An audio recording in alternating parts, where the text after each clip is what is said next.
न्याय म्हणजे केवळ कायद्याचा तराजू नव्हे, तर तो माणुसकीच्या संवेदनशीलतेने तोलला गेला तरच खरा न्याय ठरतो.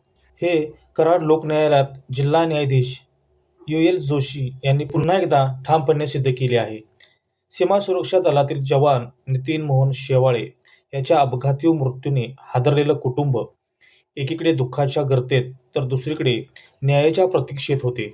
अशावेळी लोकन्यायालयात समोर आलेला हा खटला केवळ कायदेशीर दाव्यापुरता मर्यादित नव्हता, तर तो एका कर्तव्यनिष्ठ जवानाच्या बलिदानाचा आणि त्याच्या कुटुंबाच्या वेदनेचा प्रश्न होता. या प्रकरणात न्यायाधीश यू.एल. जोशी यांनी केवळ अध्यक्षस्थानावरून निरीक्षकाची भूमिका न घेता स्वतः पुढाकार घेत दोन्ही पक्षकारांचे म्हणणे अत्यंत संयमाने, गांभीर्याने आणि संवेदनशीलतेने ऐकून घेतले.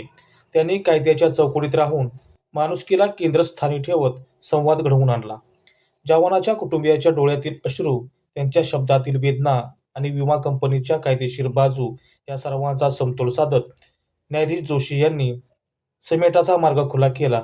कुठलाही दबाव न आणता, कुठलाही अट्टहास न करता त्यांनी दोन्ही बाजूंनी न्यायाची व्यापक भूमिका समजावून सांगितली. परिणामी 1 कोटी रुपयांची ऐतिहासिक तडजोड सामंजस्याने पुरी झाली.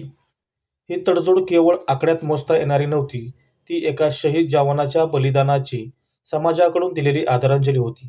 न्यायाधीश जोशी यांनी व्यक्त केलेलं न्यायालय फक्त कायद्याचा नाही तर माणुसकीचाही आधार असतो, हे शब्द त्या क्षणी केवळ उद्गार न राहता प्रत्यक्ष कृतीतून साकार झाले. आजच्या काळात जिथे न्याय प्रक्रिया वेळखाऊ, खर्चिक आणि ताणतणावपूर्ण ठरत आहे, तिथे न्यायाधीश जोशी यांचा हा पुढाकार लोकन्यायालयाच्या मूळ उद्देशाला नवसंजीवनी देणारा ठरला. संवाद, समजूत आणि संवेदनशीलतेतून न्याय मिळू शकतो, हा विश्वास त्यांनी समाजात दृढ केला. कराड लोकन्यायालयात एकूण कोट्यवधी रुपयाच्या तडजोडी झाल्या असल्या तरी जवान नितीन शेवाळे याच्या कुटुंबाला मिळालेला न्याय न्यायाधीश जोशी यांच्या मानवी दृष्टिकोनाचा सर्वोच्च नमुना ठरला. न्यायासनावर बसलेला एक न्यायाधीश जेव्हा स्वतः पुढे येऊन समेटाचा हात पुढे करतो, तेव्हा तो केवळ निकाल देत नाही, तर समाजाला दिशा देतो. यू.एल. जोशी यांचा हा हस्तक्षेप लोकन्यायालयाच्या इतिहासात माणुसकीचा सुवर्ण अध्याय म्हणून नोंदवला जाईल. कायद्याच्या कठोरतेला करुणेची किनार देणारा असा न्यायाधीश खऱ्या अर्थाने लोकांचा विश्वास जिंकतो आणि तो विश्वासच न्यायव्यवस्थेची खरी ताकद असतो, याची लोकन्यायालयातील या ताज्या घटनेवरून प्रचिती आली. कराड सुपरफास्ट न्यूजसाठी संतोष वायदंडे, कराड. माननीय सर्वोच्च न्यायालय, माननीय उच्च न्यायालय यांच्या मार्गदर्शनाखाली आणि माननीय प्रमुख जिल्हा न्यायाधीश यांच्या अध्यक्षतेखाली आज या आर्थिक वर्षातलं शेवटचं लोक अदालत कराड येथील जिल्हा न्यायालयात संपन्न झालं.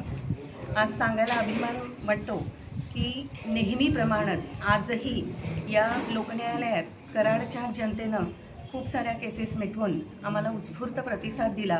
तसंच या लोकन्यायालयासाठी सर्व विधिज्ञ आणि कराडची जनता यांचं आम्हाला खूप चांगलं सहकार्य लाभलं. आणि आज इथे विशेष एक बाब म्हणजे एक फौजी होते, त्यांचा मोटर ॲक्सिडेंटल क्लेम कॉम्पन्सेशन इथं होतं.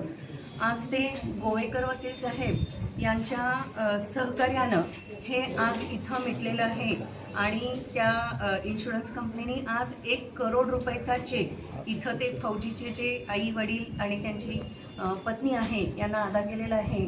आज शेवटच्या लोकअदालतीमध्ये हे आमचं मोठं यश आहे आणि आपल्या सर्वांच्या सहकार्यानं हे झालेलं आहे. त्यामुळे कराड तालुका विधी सेवा समिती ही शतशः ऋणी आहे. धन्यवाद.